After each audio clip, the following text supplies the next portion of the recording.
church leaders and religious leaders? A very nice question. I think we are dealing, in this country of Kenya, we are dealing with perception. Before somebody becomes a politician, they belong to a community. They belong to a church.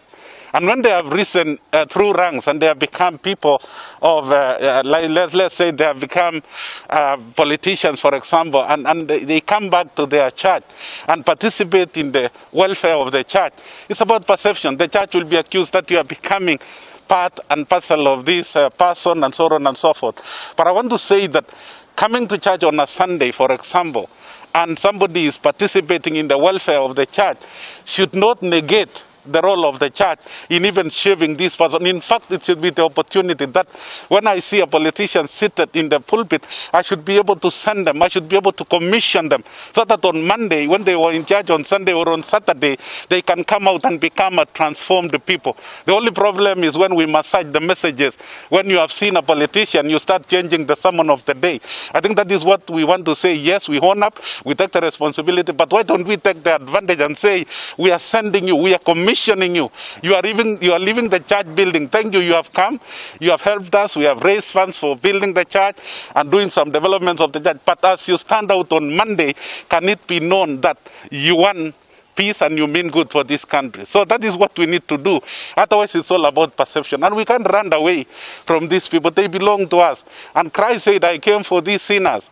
And we need them, and we need to shape them, so that even they can think twice by saying, should I go to church or should I remain? Because they will be told to shape up and shape the destiny of this country. We are here today, we are asking ourselves, how can we take advantage of the opportunity that we have from time to time?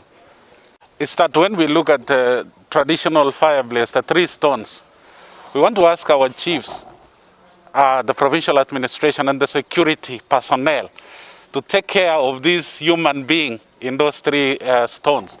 One is the political well-being of the people. Look at the landscape of the politics of the day.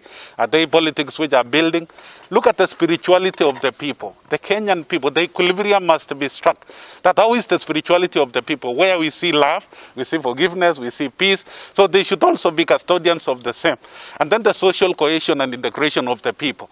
So that as we move forward, the political landscape of the people does not actually submerge the social welfare of the people, as well as the spirituality of the people. So if we were to use this analogy of COVID-19, where we measure the temperatures, we need also to measure the temperature of the Kenyan soul in terms of the spirituality, in terms of the political.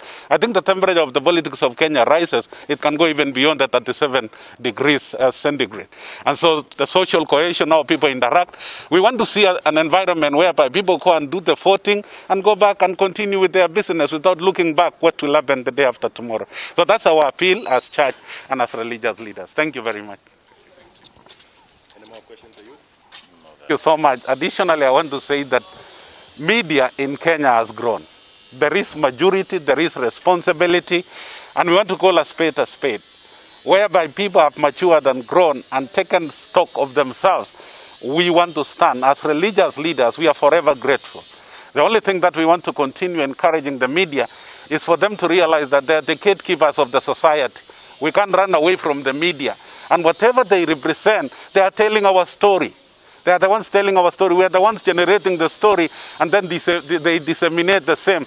So if we are pointing fingers on the media, we should look at ourselves. The media mirrors the society. And for me, I think there is need to widen the scope of dialogue and invite media so that we work with the media. And in fact, for media to sell, it is like saying, allow us to tell the other side of the story, even by appreciating the story that has been generated. So when we see media and when we hear media, and that is why they have gone victorious.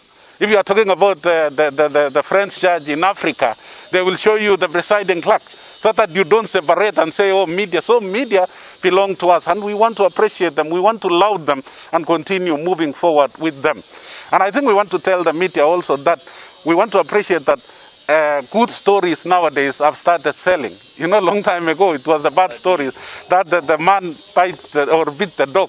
It was not a story. I mean, that was a story. But if you say the dog bit the man, that was going to be not a story. So we stand to say thank you, media. You are responsible. You have your counsel, and we have seen you doing great. You are doing great. So let us churn it together, and let's not apportion blame. The only thing in this country of ours, when something goes wrong, we apportion blame because we want to be holier than thou. Let's take responsibility and say, yes, this is where we need the rain has started beating us. This is where we need to correct. All of us as a community. Thank you, media. Keep up the good job and the spirit.